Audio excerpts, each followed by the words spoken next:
आपने एडीएम के खिलाफ शिकायत की, क्या पूरा मामला है जो उसके आरोप को निराधार होता ये 2 हफ्ते पुरानी बात है और मेरा कोई निजी मामला तो था नहीं। यहाँ तक कि मेरे लोकसभा का भी मामला नहीं है। सहारनपुर क्षेत्र की जनप्रतिनिधि हैं, चेयरमैन महिला, तो वो मिलने का प्रयास कर रही थी एडीएम से और उस दिन वो मुझे भी 1-2 बार उन्होंने कहा था। उस दिन इत्तेफाकन ऐसा हुआ कि मैं भी आसपास थी और उन्हें लगातार 1 बजे से 3 बजे तक लंच का बहाना करके बैठा रखा था। तो मेरी गाड़ी उन्होंने देखी और वो मेरे पास आई और थोड़ा वो इमोशनल भी थी, परेशान थी और उन्होंने मुझे कहा कि हमारी सुनवाई नहीं है। तो वहाँ पर मौके पर मौजूद नहीं थे एडीएम साहब, एडीएम एफ थे। तो उनसे हमने जब कहा, मैंने खुद 3 बार इन्हें फ़ोन लगाया, फ़ोन पर भी बात नहीं हुई। ऑफिस से पता चला कि लंच पे हैं। चेयरमैन साहिबा ने बताया कि 1 बजे से यही बहाना दिया हुआ है। उस वक्त 3 साढ़े 3 बजे हुए थे। तो लंच का भी कोई निर्धारित वक्त कुछ तो होगा कि आप लोग सब अधिकारी हैं, जनता के लिए हैं। अगर 2-2 ढाई-ढाई घंटे लंच चलेगा तो जनता के काम कैसे होंगे। खैर हमने फिर एडीएम एफ ने उन्हें फ़ोन किया, उन्होंने फ़ोन उठाया।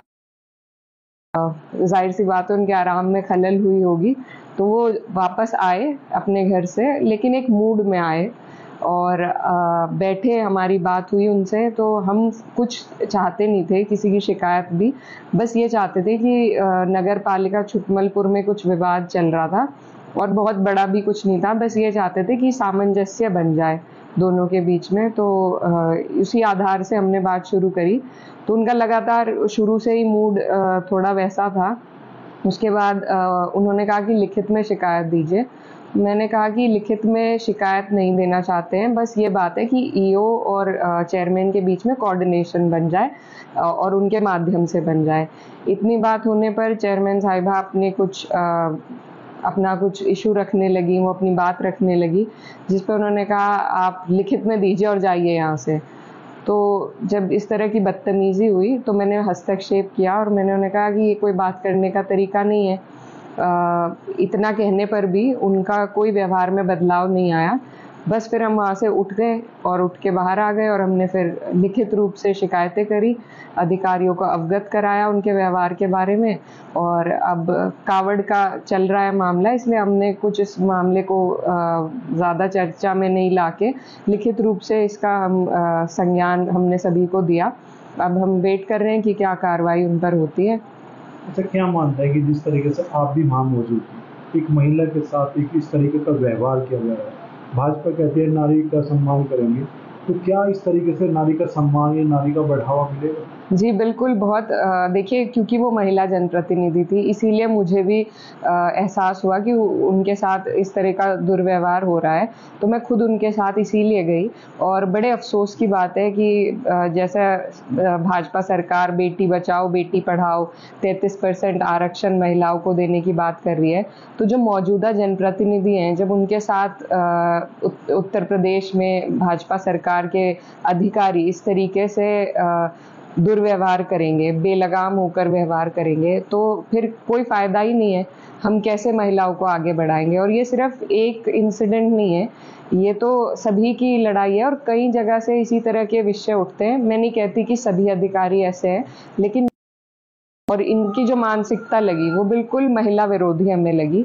तो इस समाज में बदलाव भी ज़रूरी है। अधिकारियों को, महिलाओं को सम्मान देना, खासकर देखिए किसी भी महिला से अदब के दायरे में बात करना ज़रूरी है। ये हमारी तहज़ीब है हमारे समाज की।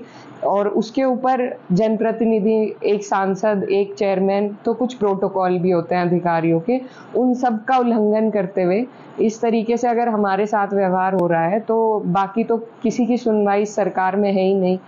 तो सभी अधिकारी इस तरह के नहीं होते, लेकिन जो होते हैं उन पर उचित कार्रवाई हो। और इनकी ये जो जिनके विषय में बात हो रही है, एडीएम ई सहारनपुर, वो शायद पहले की उनकी नियुक्ति है, तो मुझे लगता है उनकी पर्याप्त ट्रेनिंग भी नहीं हुई है और उनको भेजना चाहिए ट्रेनिंग के लिए, ख़ास तौर पर कि उन्हें व्यवहार करना आए जनता से, जनता के जनप्रतिनिधियों से, महिलाओं से।